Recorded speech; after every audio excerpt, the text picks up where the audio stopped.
Hello goblins, it's Chris, Eldritch Pipes, with an episode of Dear Eldritch. I'm smoking some Esoterica's Dunbar. This bit has been jarred for a little while. It gets better. It starts out okay, but it definitely gets better with age.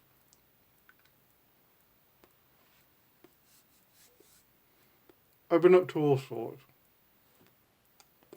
I even took a little time out to I had this idea that I wanted to in the future add a certain something to pipes, if I so chose. But it's an area I haven't really strayed into at all. I suppose I've done, in terms of realistic carving, I say that, unrealistic carving. If you've ever seen my Tsathoggua poker or the deep one, or maybe the cultist pipe, Esoteric Order of Dagon, I haven't done creature carving or anything like that. I've done what I call sort of monster textures. So it's still abstract, but with like frog-like skin or something like that. And I decided that I'd like to dabble a bit more in the sculpture side, so it's something I'm going to have to start working on. So I took a little time out to do a little skull. And boy, even doing this bit of nonsense, man, that was hard. I've got a long way to go on that route. But it's fun. Who knows when that kind of thing will finally make its way onto a pipe. We'll see.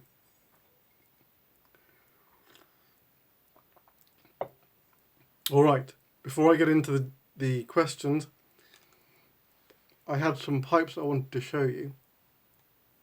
But they got sent off yesterday, so I did a bit of a video yesterday, so we'll just clip to that. Just wanted to show you these pipes, but they're getting shipped out tomorrow, so I'm going to have to do this part of the video the day before. And they're interesting because they're different to the ones that I've been doing lately, but they were very popular a year or so back. I was making a lot of these. The first one is a Viking horn. I really went to town on the sandblast, which came out really nicely. It's got a super wide stem.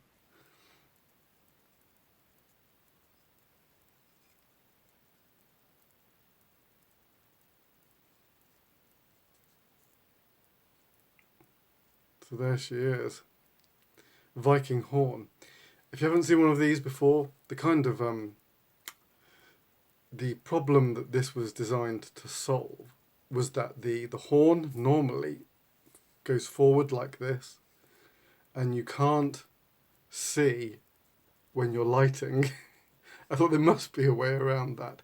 So this was the shape that I came up with, and it is almost identical to a drinking horn, which is where it gets its name from. And funnily enough, this is going to Norway, along with its brother.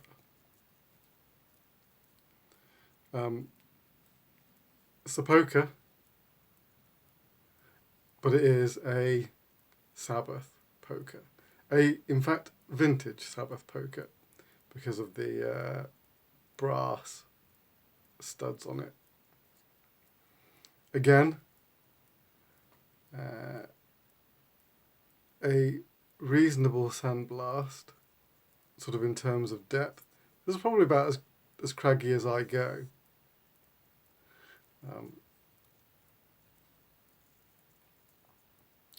Often not as deep as this. I tend to go for a more textured finish, I suppose, would be the best way to describe it. So there you go. Saddle stem on this fellow. So those two pipes going off to Norway. Back to the main video.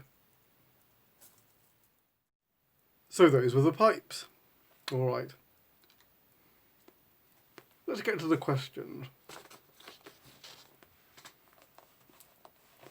Dear Eldritch, I don't want you to give away any secrets. That's good. How do you make such long stems, such as on the Slender Man? Thanks. Al, ever curious, Molitor. That's very interesting. So I have one that I'm working on here.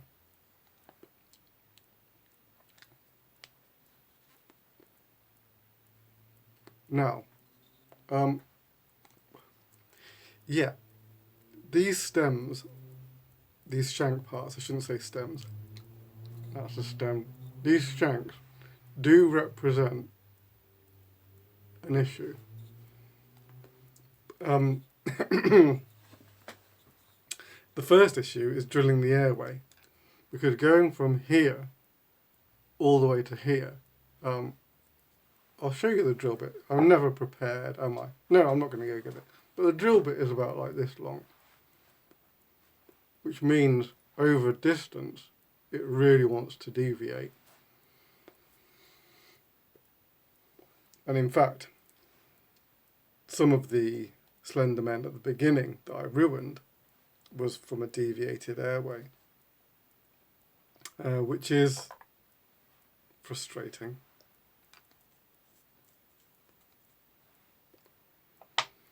You can only overcome that. Well, there's about 3 things to keep in mind for drilling an airway over a long distance. Firstly, you have to have a sharp drill bit, because your drill bit needs to cut, not just bluntly push its way through. If it's just pushing, it's going to deviate. It needs to cut. So you need sharp drill bit. Secondly, you need to take it slow, because any sort of wobble throwing things off center is going to throw the drill bit off center. It's a son of a... And what was the last thing? There was a last thing. Take it in stages. So I have a drill bit that's like that long, and then one that's that long, and then one that's long. That's so roughly. And obviously, you start off with the shorter drill bit that doesn't flex hardly at all. You go to the medium one that has a bit of flex in it, but hopefully now it's just going to follow where the first drill bit sort of laid the path, and then finally you cross your fingers and hope that the long bit doesn't deviate either. And that's doubly important for these guys, because you drill the, if you like, the recess for the tubing. It's going to follow the exact path laid out by the airway. It's just going to. So if your airway deviates, your whole shank is going to deviate, or at least the rod within it.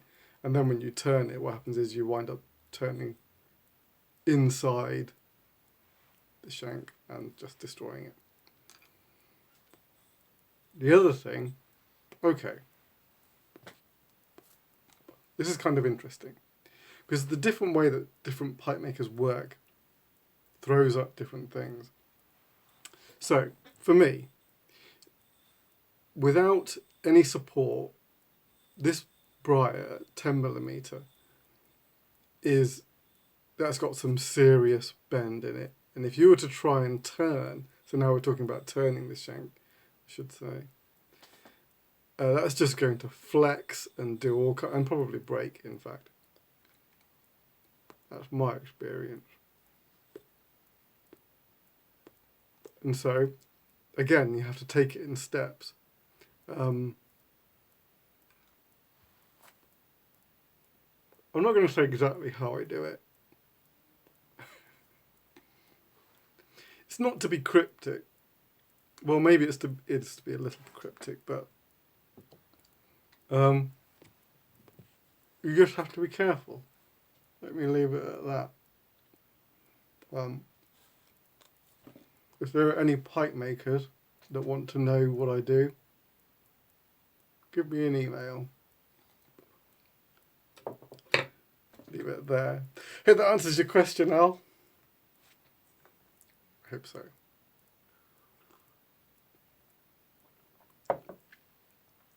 All right. Dear Eldritch, well, this is a two-part question. 2 for the price of 1.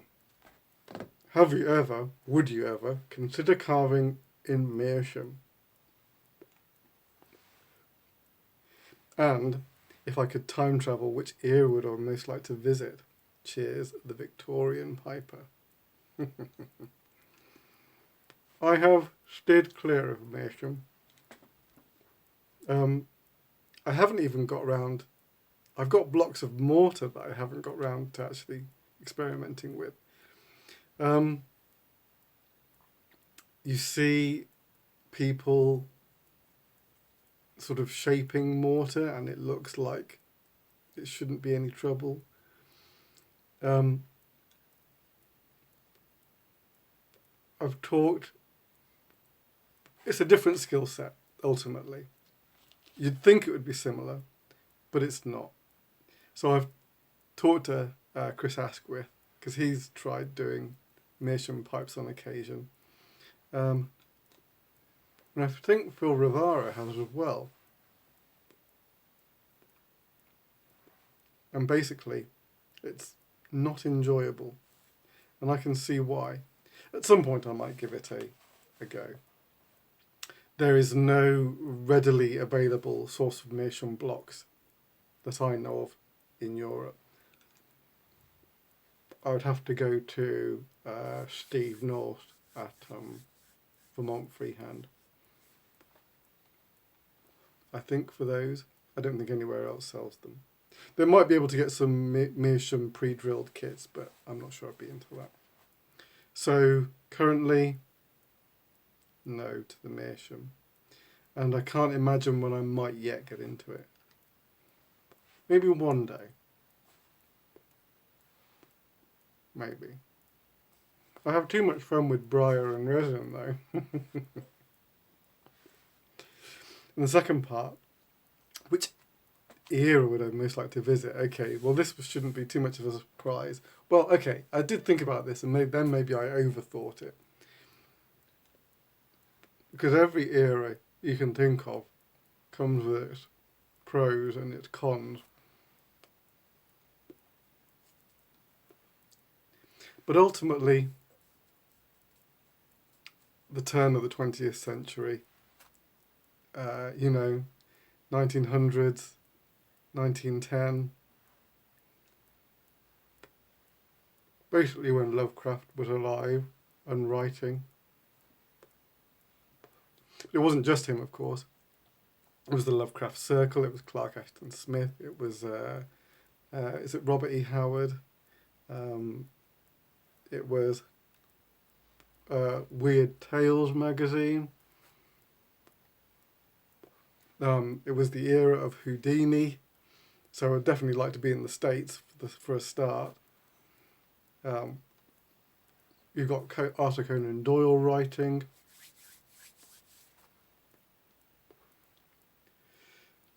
I think it would just been a really amazing time. I mean, of course, you've got things like the Spanish flu going on at the same time. I mean, you'd have to be careful. And then there's wars going off. I mean, tumultuous era, but beautiful era as well. Yeah, turn of the century, turn of the 20th century. I think that's where I'd like to go. I hope that answered your question. Last one then. Dear Eldritch, who is your favourite pipe maker? Albert Wilmarth, Professor at Miskatonic U. that is a... I have answered this before, but my ultimate pipe hero is Christian Wolfsteiner, German pipe maker.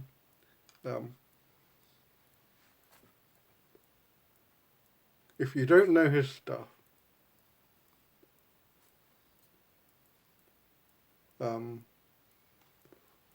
that's a real shame. He used to have a website, but I think it got taken down after he died. I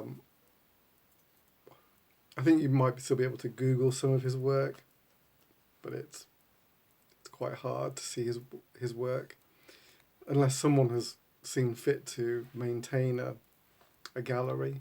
But if they have, I haven't seen it. But he made crazy pipes,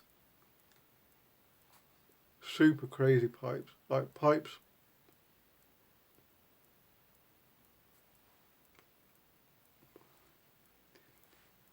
beyond imagination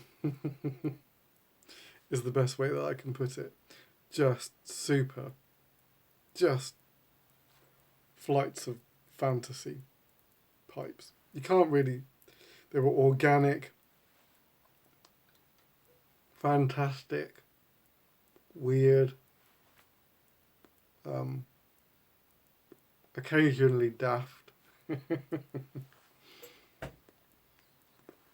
He was a pipe maker who was both like immensely creative and also had a real sense of humour as well.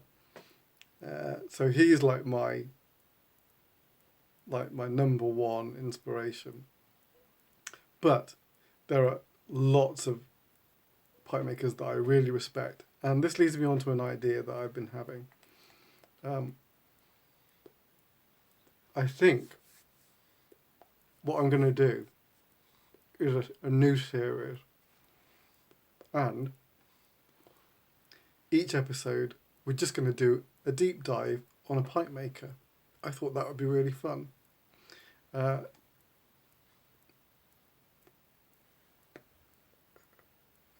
haven't really sort of thought it through exactly. Is there going to be any other hook to it other than just having a look at pipe makers? I don't know. What do I mean? As in, like, I could have a series, if you like, the first one being about German pipe makers, so national influences first. Or it could be by style, classical pipe makers, avant-garde pipe makers. Or it could just be whatever takes my fancy at the time. We'll see. But that's an idea that I'm really interested in doing. All right. That's enough waffling from me. I think I'll be back next week, probably, with a tobacco review. So until then, take it easy. Your loyal pipe maker.